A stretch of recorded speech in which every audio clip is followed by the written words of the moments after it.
بسم اللہ الرحمن الرحیم۔ اگر اللہ تعالیٰ تمہیں تمہارے ارادوں میں شکست دے رہا ہے تو سمجھ لو اللہ پاک کس چیز کا اشارہ دے رہا ہے۔ یاد رکھو جن دعاؤں نے آپ کے لیے بہتر لانی ہوتی ہے ان کی قبولیت کا وقت بھی طویل ہوتا ہے، کیونکہ وہ دعائیں ہی اصل میں ہمارا انعام ہوتی ہیں، اور ہر انعام سے پہلے امتحان ہوتا ہے۔ تو یہ تاخیر بھی دراصل اجر ملنے سے پہلے کا امتحان ہے۔ تبھی تو اللہ پاک نے اب تک وہ چاہتیں بھولنے ہی نہیں دی۔ جب دینے والا مایوس نہیں ہونے دے رہا ہے تو ہم نے بھی مانگنا نہیں چھوڑنا۔ وہ فیض معجزوں کا ہوتا ہے جب اللہ انتظار بڑھا کر بھی ہمارا یقین کم نہیں ہونے دیتا۔ جن دعاؤں کو اللہ ہمارے دل میں زندہ رکھتا ہے وہ دعائیں ہمارے لیے ہی ہوتی ہیں، اس لیے انہیں مانگ کر دل کو اطمینان رہتا ہے۔ تو بس ہمیں توکل رکھنا ہے، اس بات کا توکل کہ جس نے جستجو کی لگن عطا کی ہے وہی قبول بھی کرے گا۔ ہمیں اپنی دعاؤں سے پیچھے نہیں ہٹنا، ہمیں اللہ کو مناتے رہنا ہے۔ صرف اللہ ہی ہے جو دلوں کا بوجھ اتار سکتا ہے، دل کو سکون عطا کر سکتا ہے۔ جب خالق سے دل لگا لیا جائے تو دل اتنا پریشان نہیں ہوا کرتا، کیونکہ پھر ہم ہر وقت اللہ کو اپنے پاس پاتے ہیں۔ تو دعا کرو اور کرتے رہا کرو کہ دعاؤں کا چاہے رنگ نہیں ہوتا، مگر جب یہ رنگ لاتی ہے تو زندگی میں رنگ بھر دیتی ہے۔ سنو، جب رابطہ عرش کے مالک سے ہے پھر خود کو مایوس نہیں کیا کرتے، اس سے جب مرضی بات کر لیا کرتے ہیں۔ جب اس سے ہمت مانگی جائے، اس سے صبر مانگا جائے، وہ جانتا ہے میرا بندہ مانگ رہا ہے مجھ سے، میرے علاوہ اور کون ہے جو دے گا۔ بے شک دعا صرف اللہ سے کی جاتی ہے، تو کیسے نہ دے گا، تمہیں کیسے چھوڑ دے گا۔ تنہا تمہیں جب کوئی نہیں ہوتا تب صرف اللہ ہی تو ہوتا ہے، جب کوئی نہیں سمجھتا تب صرف اللہ ہی تو سمجھتا ہے۔ وہ رگ رگ سے واقف ہے، کبھی بتاؤ تو وہ سارے حال خوب جانتا ہے۔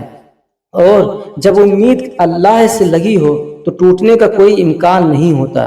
یاد رکھو کبھی کبھی مسئلے اتنے بڑے لگنے لگتے ہیں کہ وسوسے آنے لگتے ہیں کہ اس کا کوئی حل نہیں۔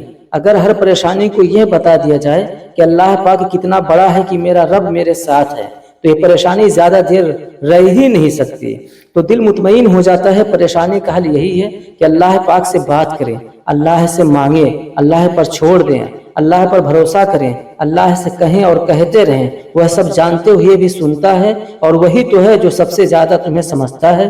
اور یاد رکھو اللہ پاک تو قریب ہی ہوتا ہے، دور تو ہم چلے جاتے ہیں اس سے مایوس ہو کر مانگنا ہی چھوڑ دیتے ہیں۔ حالانکہ اللہ تعالیٰ تو ہمارے لیے ہماری پہلی دعا کے بعد ہی اسباب بڑھانے شروع کر دیتا ہے، کیونکہ وہ مالک ہے جس کو مان رکھنا محبت کرنا آتا ہے۔ ایسا کچھ بھی نہیں جو ہمارے اللہ کی دستے قدرت میں بھی نہ ہو۔ تو پھر تم سے یہ کس نے کہہ دیا کہ جو ابھی نہیں ملا وہ پھر کبھی نہیں مل سکتا ہے؟ دعا اللہ تعالیٰ رد نہیں کرتا۔ اللہ کتنا بڑا ہے کہ میرا رب میرے ساتھ ہے، تو یہ پریشانی زیادہ دیر رہ ہی نہیں سکتی۔ تو دل مطمئن ہو جاتا ہے۔ پریشانی کا حل یہی ہے کہ اللہ سے بات کریں، اللہ سے مانگیں، اللہ پر چھوڑ دیں، اللہ پر بھروسہ رکھیں، اللہ سے کہیں اور کہتے رہیں۔ وہ سب جانتے ہوئے بھی سنتا ہے، اور وہی تو ہے جو سب سے زیادہ تمہیں سمجھتا ہے۔ اور یاد رکھو اللہ تو قریب ہی ہوتا ہے، دور تو ہم چلے جاتے ہیں۔ تمہاری دعاؤں کی قبولیت کا وسیلہ بنا دیا ہے۔ جو دل میں خیال ڈالتا ہے دعا کی توفیق بھی وہی دیتا ہے۔ تمہیں یقین کی انتہا تک لا کر وہ قبولیت کی ٹھان لیتا ہے۔ جب اللہ نے آسانی کرنی ہوتی ہے تو عموماً چیزیں مشکل ترین ہو جاتی ہیں۔ اس سے پہلے اللہ کی طاقتوں کو کبھی مت سمجھو، وہ اگر مہینوں کو سالوں میں بدل سکتا ہے تو قبولیت کی لمبی مسافتوں کو لمحوں میں بھی بدل سکتا ہے۔ اللہ تمہاری چاہت سے کبھی انکار نہیں کرتا، بس وہ اس چاہت تک پہنچنے والے طریقوں کو بدل دیتا ہے، کیونکہ وہ طریقے تمہارے لیے تکلیف دہ ہوتے ہیں۔ بس یقین کی پٹی ان آنکھوں پر باندھ کر اس کے چنندہ راستوں پر چل دو، پھر دیکھو اس کے ایک کن سے ہوتا کیا کیا ہے۔ اور جب وہ مہربان ہوتا ہے تب وہ ساری حقیقت تم پر عیاں کر دیتا ہے۔ پھر وہ یا تو تمہاری رضا میں راضی ہو جاتا ہے یا تمہیں اپنی رضا میں راضی کر لیتا ہے۔ وہ زمین والوں کی بھیڑ میں تمہیں پھنساتا صرف اس لیے ہے تاکہ تم مدد کے لیے اس کو بار بار پکارو اور وہ تمہیں سنتا رہے۔ اللہ تعالیٰ تو فرماتا ہے